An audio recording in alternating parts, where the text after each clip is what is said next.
Thank you, Stephanie, for reading. Stephanie is, as you can hear, from Nebraska.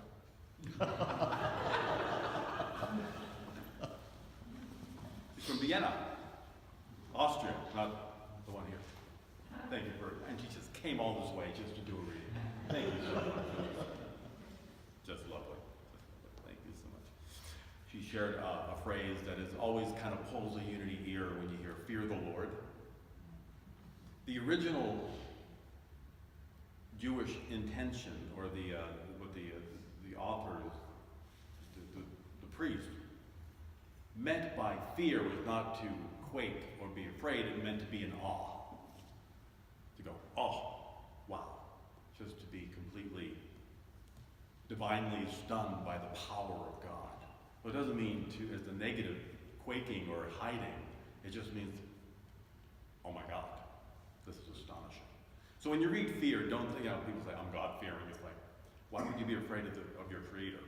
We're not here to be afraid. We're here to celebrate and be in awe. The original word, awesome. We have a friend, Sally, who made her transition a couple of years ago. She said, the Grand Canyon is awesome. A cookie is just a cookie. All this cookie is awesome. Like, no. The universe is awesome. There's a wonderful book that I read a little while ago called Aspire, Discovering Your Purpose Through the Power of Words. And the author, Kevin Hall, talks about going to Vienna and walking by a fabric shop that had beautiful silks and linens in the window. And he went in hoping to maybe find the perfect dress fabric for his daughter's upcoming wedding. The owner of the store was an Indian man named Pravin. And he noticed that Kevin was wearing a lapel pin. And Kevin shared that the two hands clasped around the wrist represented reaching out to others to uplift and to help each other. It was a miniature of the Statue of Responsibility that Viktor Frankl envisioned for the West Coast as a bookend to the Statue of Liberty. Pravin, the owner of the store, knew Viktor Frankl. And he said, I knew him very well. He was a great man. He signed my book of guests. Pravin pulled out from under the counter a guest book, and Kevin read the names of Mother Teresa, Frankl, and members of Gandhi's family. Pravin said, Kevin, you are one of the greats. Please sign my book. And Kevin said, no, I can't do that. I'm not a great. No, I can't do that. With them? No, of course not. And Pravin said, my mother taught me many great things. One of the most important was the meaning of an ancient Hindi word. The word is Genshai. It means you should never treat another person in a manner that would make them feel small. As children, we were taught to never look at, touch, or address another person in any way that would diminish them, that would make them feel small or unimportant. He said, if I was to walk by a beggar in the street and casually toss a coin, I'm not practicing Genshai. But if I knelt down, looked at him in the eye, and placed a coin in his hand, then that coin became love. Then and only then, after I had exhibited that pure unconditional love, would I be a true practitioner of Genshai. Pravin continued, Kevin, you are one of the greats. But you refused to sign my book of greats. He said, when you made that decision, you made yourself small. Genshai means that you never treat anybody as small, and that includes yourself. That's such a powerful story. So how did you diminish yourself? By refusing to acknowledge what I know is true about you. What does that really mean, to make yourself or treat yourself as small? I went into meditation, as I always do when I'm a little confused or need a deeper understanding from Spirit. And a couple of minutes into it, I heard two lines of scripture. One was, magnify the Lord. And the other was, you are God's. So, Okay, that's wonderful. Thank you. What does it mean? Spirit, give me a little more here. And what I heard was you are making your God too small for your life. You're making yourself too small for what you need in your life. And I thought this was a really important spiritual idea we need to share and to talk about this morning. Because Genshai is definitely a part of our spiritual journey that we need to embrace if we're going to move forward in life. So let me ask you to just think about it for a moment. What do you really think of God? Are you a God-fearing person? Hopefully, if you've been around Unity for a little while, you aren't. What do you really believe about the power of the creative spirit within your ongoing creator? You know, we kind of think of ourselves as being like we were born and now we just putter along like a little Ford Pinto. Remember those little cars? You just keep going until you don't go anymore. But no, we are not only born, but we're reborn every single moment, every time we have a new thought, every time we take a new idea, every time we speak a new word or do an action, we are remaking ourselves over and over and over again. The person you are today is not the person that you were yesterday or last year. So depending on our thoughts, our feelings, our words, and our actions, we are recreating who and what this is every moment of every day. The way to find what we believe God to be is to think about your greatest fear. So think of the sentence, my greatest / biggest fear in life is what? Fill in the blank. What would that be for you? That my spouse will leave, that I won't have enough money for retirement, that this may be an incurable disease, that I'll never be loved here on the planet. When we say these things or believe these things, what we're really saying is I don't believe God is powerful enough to take care of this fear that I have. Honey, I shrunk my God. We did. We keep shrinking God down. We're not practicing Genshai with God. We're reducing God to this small, insignificant whatever. Again, to fear something means it's more powerful than the creative energy within me. How can I fear God? I can't fear God. God is what I am. The directive that Stephanie read from Psalm 34 is, I will bless the Lord at all times. His praise shall be continually in my mouth. Oh, magnify the Lord with me and let us exalt that name forever. The word bless means to praise. It means to give thanks for the joy that we have received and are receiving over and over again from Spirit within. Blessed means to be extremely happy. Blessed and blessing implies great joy. So in the original Koine Greek from the New Testament, Jesus says in the Beatitudes, when we read, blessed are you, what he said in the original was, happy are you. That little switch makes a huge difference, doesn't it? Happy are those who are pure in heart and seek God. Happy are the peacemakers. So the happiness we're looking for is being this energy of God itself. To give thanks for something, to praise something, implies I have found joy in it. To have more joy, I have to praise it. And it grows and it becomes bigger. It becomes magnified. And eventually fills my life, my entire life, with its good.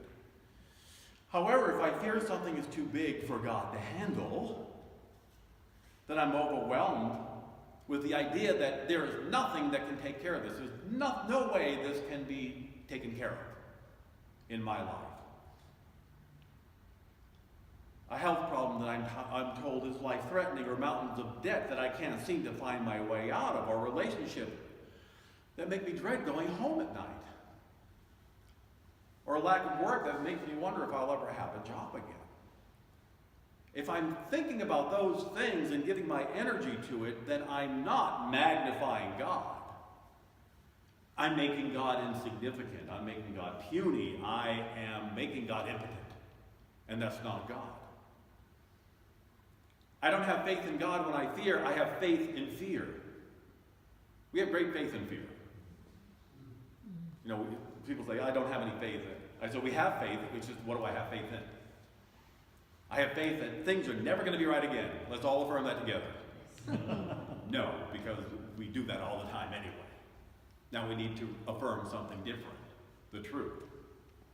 I found a rather snarky but oddly accurate description of Christian fundamentalism a few days ago.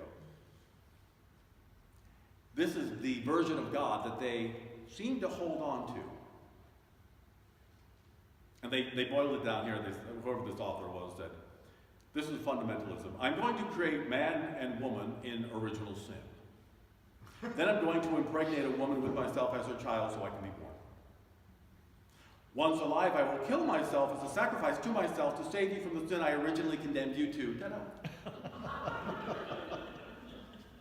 This is insanity. It's really crazy, but we grew up with that and we went, okay. We heard it every Sunday and we went, okay. But when you really think about it, you break it down like that, it's like, this is crazy. This is not God. This is the puny God, a real tiny, insignificant, little, mentally ill God. That is not God. That version of God is about as small as you can get. If I'm more compassionate than God, there's something wrong. If I'm more loving than God and more understanding and wiser than this God, I got the wrong God. That false God is defining the spiritual journey so many people are on. This false God would call Jesus evil and blasphemous for teaching you are one with God. You are gods. When he said that, the religious leaders of his time had a fit. He said, how dare you, a mere person, equate yourself with God? And he reminded them he wasn't making it up. He was quoting Psalm 82, verse 6. It read, I say you are God, sons of the Most High, all of you. It's right in the scripture. And they went, don't bother us with scripture. You're blaspheming. They called him evil and tried to arrest him. Though we won't get arrested, try calling a fundamentalist a baby God. I did that once. A fundamentalist came up to me and said that I was going to hell and I was bringing everybody at Unity with me. I said, well, we're going to have a good time anyway. We have a lot of fun.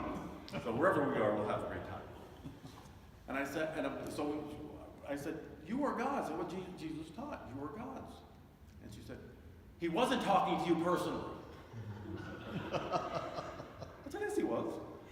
He said, right here, all of you. Well, she just started foaming at the mouth and ran away from me. She didn't want to hear anything more about what the Bible really did say. But for too long, we've been believing the lie that we're merely human, that we're here to suffer, that the planet we live on is hard and difficult, and we have to experience pain and suffering for our efforts, and we're bound to fail if we get too grand or too excited about how good life can be. Is anybody here Jewish? Anybody raised Jewish here? There's a phrase that you'll recognize, a kinahara. A kinahara is when you say something is really wonderful, and don't put a kinahara. A kinahara is a curse by saying something is too good. There's a wonderful book called Born to Kvetch. Have you ever read it? It's a wonderful book about the Hebrew and or Yiddish language. And the author says you can say to somebody, when they say, how are you? You can say, Gopsgan, which means doing great. But the author said you would never say that because you're putting a kinahara on the rest of your day. So you never say you're doing great, you always say,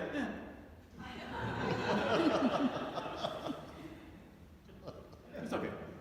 Which means it's great. It means it's wonderful. But don't do it, put a kinahara. But we do that. Everybody does that. It's like, don't say things are going well because, you look around and say, well, what? What's going to happen if I say things are really wonderful, things are really great? You're going to have more greatness. You're going to have more good. That's what happens. 90% of this planet believes that life is hard. We've seen the other one. Life is hard, then you die. I've seen it on t-shirts, I've seen it on mugs, I've seen it on bumper stickers. Everywhere on the planet, we have a reminder, life is hard, then you die. 90% of the people don't believe in the truth of Genshai. Because if we did, we would magnify ourselves. We would magnify this wonderful energy that we are. Instead, we believe I'm small, I'm insignificant. I believe that I'm certainly not good or even sacred. Like that fundamentalist who came up to me and just started having a fit because I said, you are God's. We believe we are not powerful, that we're not prosperous, that I'm not worthy of having anything good, because if I did, it would have happened by now. I'm in my 60s, 70s, 80s. Where is God? Where is this good? I keep hearing about immunity. Yeah, maybe it's a little good, but where is the rest of it? If you believe that you are not worthy, if you believe that you are small and insignificant, you've got to change that. We've got to turn that thinking around. Because you're depressing yourself and you're depressing everybody around you. Literally. You're depressing your friends, your spouse, your co-workers, your family. You're depressing your dog. Your dog's like, I need to go in the other room. Science has proven that when you hold negative feelings, you are lowering your immune system response. You are literally making yourself sick with depression and not holding yourself as who and what you really are. We are literally poisoning ourselves with depression. To call ourselves small, to treat ourselves as small, means we don't get how much the universe really loves us and is supporting us, if we would simply let it and agree with that truth. I love myself exactly as I am. Affirm that with me. I love myself exactly as I am. Take a breath in. Do you believe that? Hopefully we do. If it isn't completely there, I invite you to affirm that this week. I love myself exactly as I am, because I'm perfect as I am. While talking with his minister one day, a new church member shared that he had an important business meeting and he needed somebody to pick his wife up at the airport. She was moving there finally after doing some business where they were living before. And the minister said, I'm happy to go pick her up, but I don't know what she looks like. Give me a description. And the man described his wife like this. Oh, that's really easy. When the whole dismal place lights up as if the sun suddenly came from behind the clouds, just find the source of that radiance, it'll be my wife.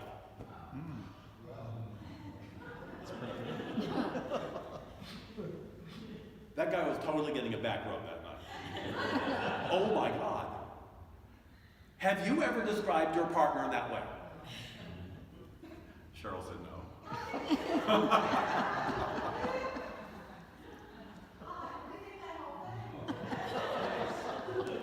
Or create your own. That would be a really great exercise tonight. How would you describe your mate?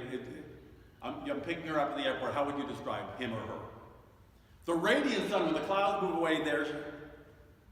I always describe my husband as an angel.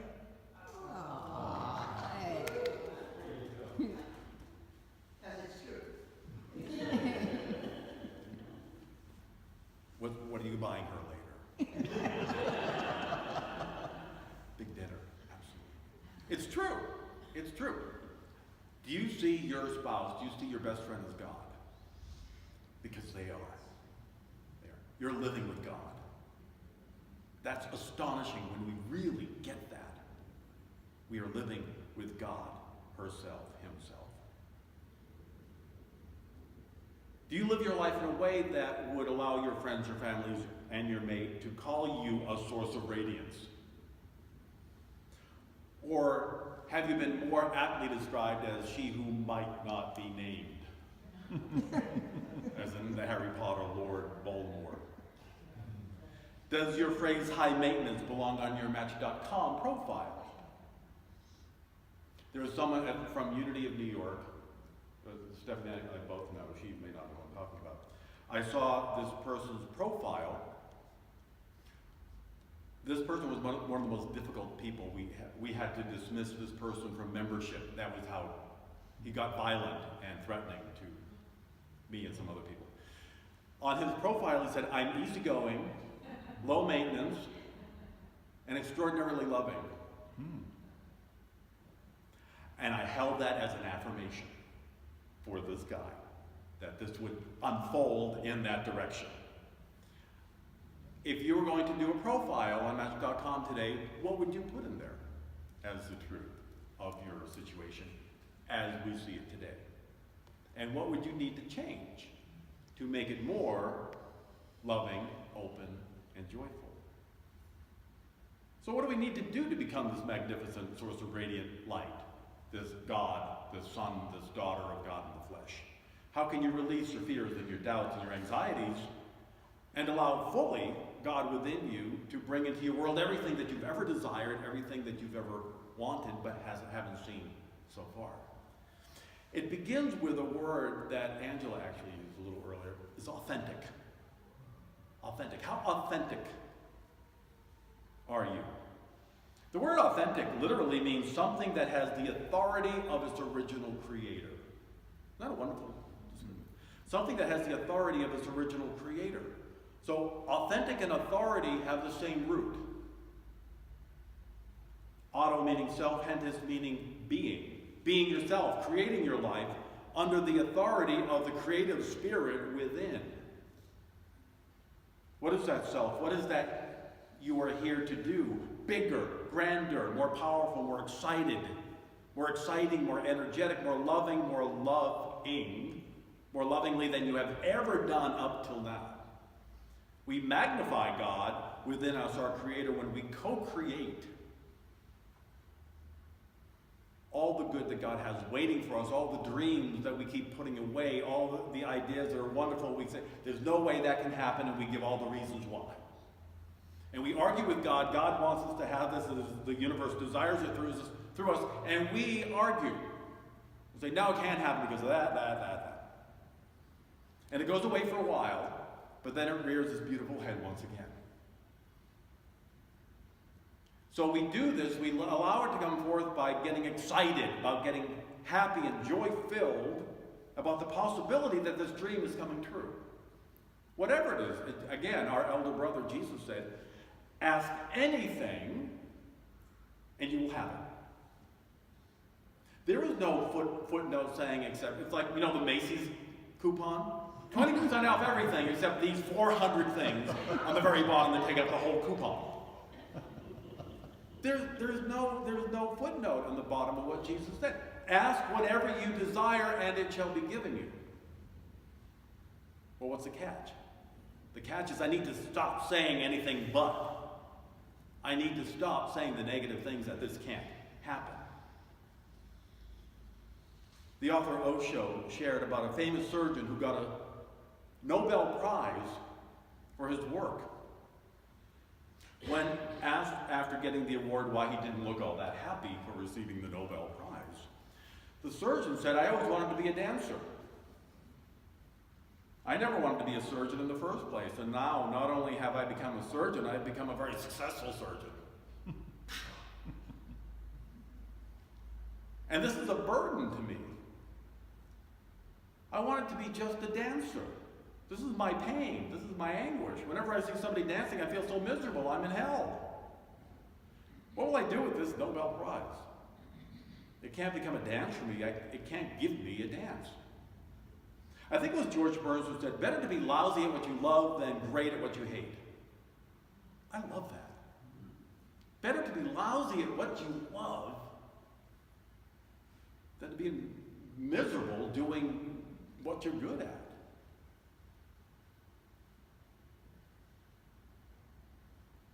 I think a lot of ahas just went over. I just heard a lot of bling, bling. Yeah. But it's all about you. It's all about what gives you joy. We don't care what other people think about what you're doing. You just go ahead and do it. We've seen a number of people on Broadway and movies and films who you go, you know what, they're okay. They're, maybe even call them mediocre. How did they get there? And people that I know were really amazing, not.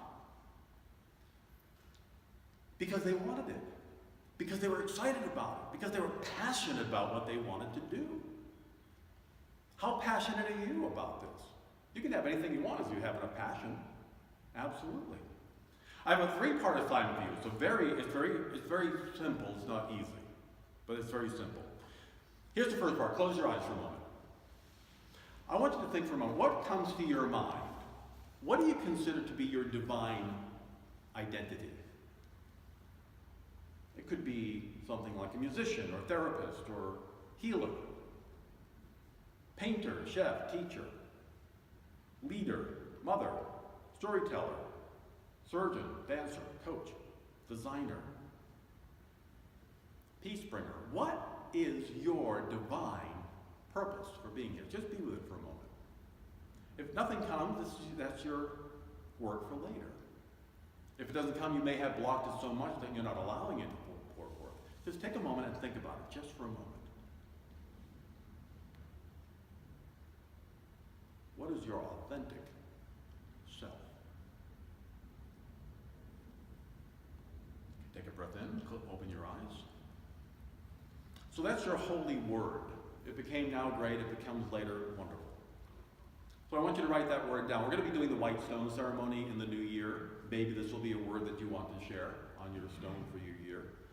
But I want you to take this word that came to you, and I want you to write it, put it on your bathroom mirror, put it on the refrigerator, on your iPhone, tattoo it on your shoulder if you'd like, put it on a business card, engrave it in your mind and heart. This is what you came to the planet to do, to share, to be. This is the key to your prosperity. This is the key to being healthy. This is the key to finding the joy and to magnify the good in your life.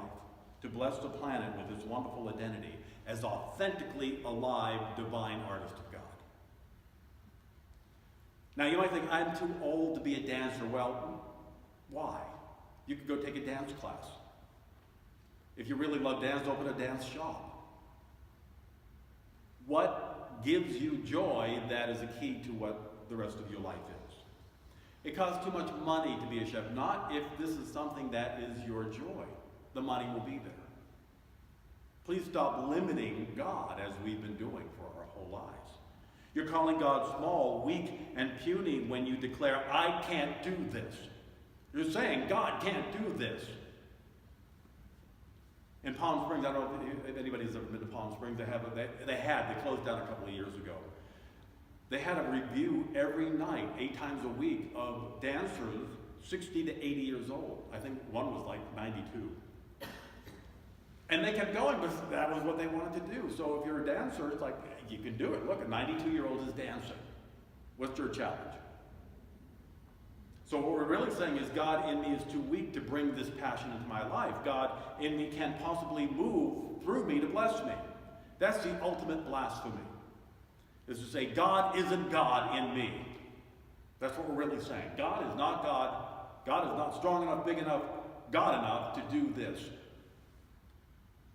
We have to affirm, declare, and accept every passionate dream I have is holy. How it will look in the outer may be a little different, but it'll be perfect just for you. Saying one time, when I was an actor, I kept seeing this red curtain behind me, and a lot of people out there. One day at Unity of New York Symphony Space, I was talking, I turned around, there was a red curtain, and there were a lot of people in front of me. Now, it looked a little different than I thought it was going to look. But I realized, oh, that was a dream I had. I saw this much of it, and here was the rest of it. What in your mind, in your soul, are you saying, well, God can only do this when there's so much more waiting for us? So the next step is loving ourselves, our true, authentic selves. Again, Osho wrote, what you've been told from the very beginning is that you're worthless. Just dirt. Nobody has given you the feeling that you are loved and respected, that you are needed, that this existence would miss you. That without you, this existence would not be the same. That without you, there would be a hole. Without you, the universe would lose some poetry, some beauty. A song will be missing, a note will be missed, there'll be a gap. Nobody has told you that. God loved you so much that he could not resist the temptation to create you. When I read that, I was just like, my whole body just zoomed, just buzzed. God loved you so much that he could not resist the temptation to create you. You are a divine temptation in God's mind. That's so exciting.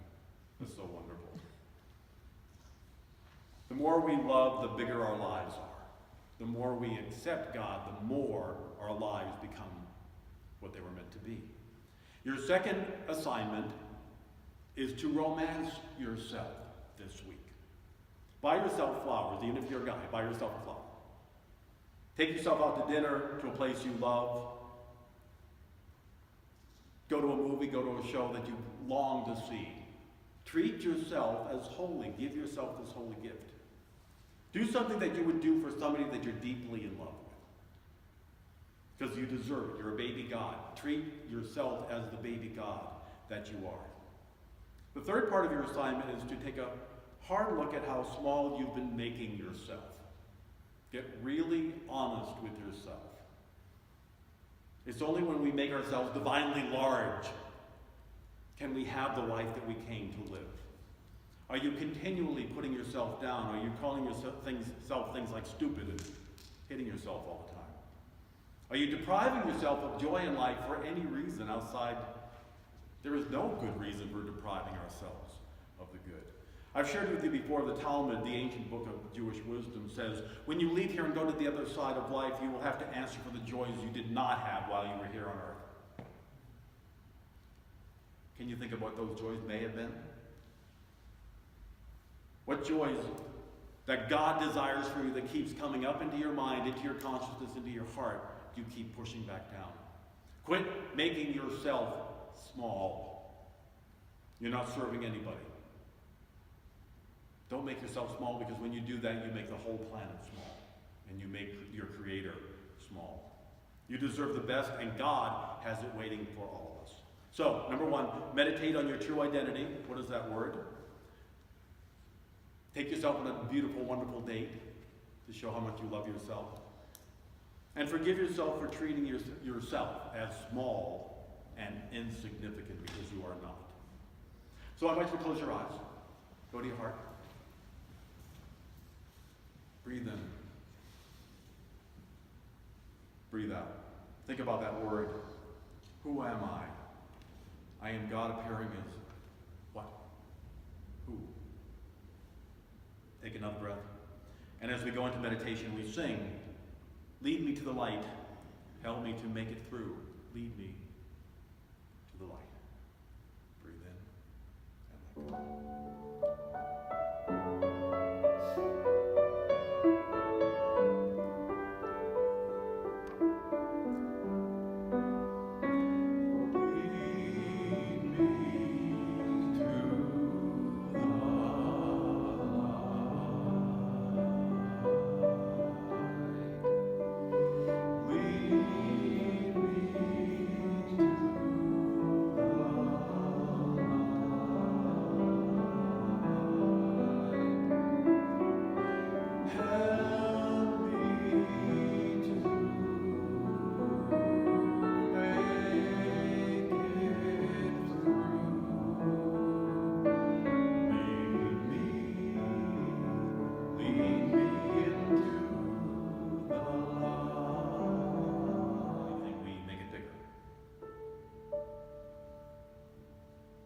The Golden Key says that what I focus on and give my attention to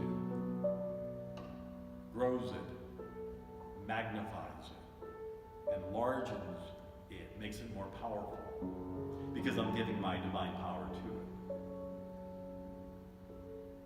What have I been magnifying in my life? I don't want anymore. Unplug the energy from it and focus on the good. Magnify God, magnify love, magnify peace, magnify joy, success, love, peace. I get to choose what I focus on. I get to choose what's in my life. I get to choose my life.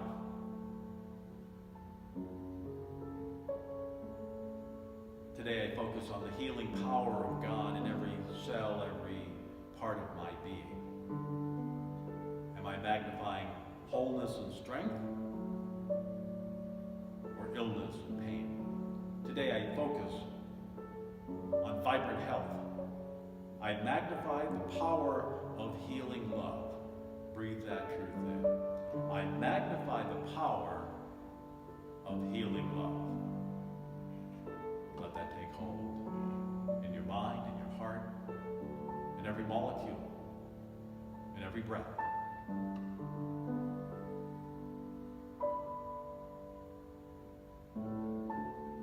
I magnify the power of unending abundance. I live, move, and have my being in the prosperity of spirit. All good is here right now for my taking, for my use, for whatever I need it for. It's right here, right now. I magnify the power of unending abundance.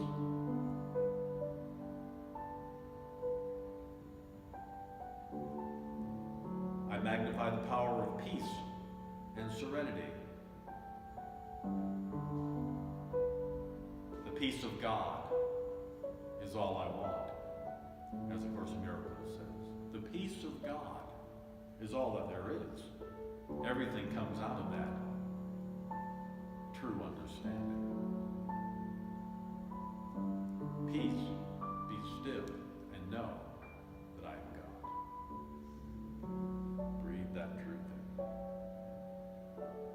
I magnify the power of order, harmony, and love. God is a light on my path. I know what to do and how to do it when I listen to my heart. In the silence of my being, I let go and let God reveal the truth. Breathe in and let go.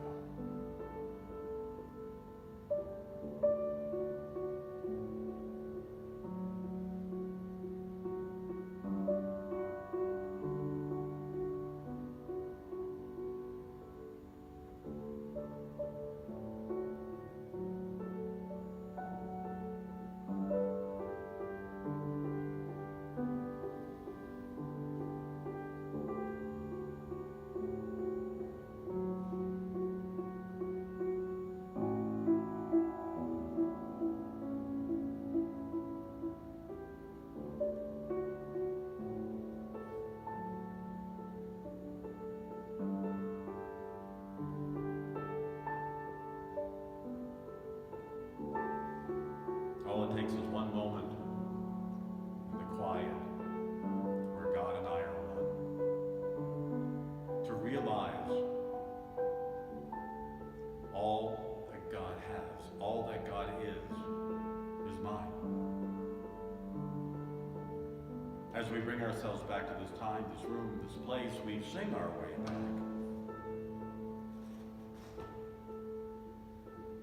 It was the greatest thing in all my life.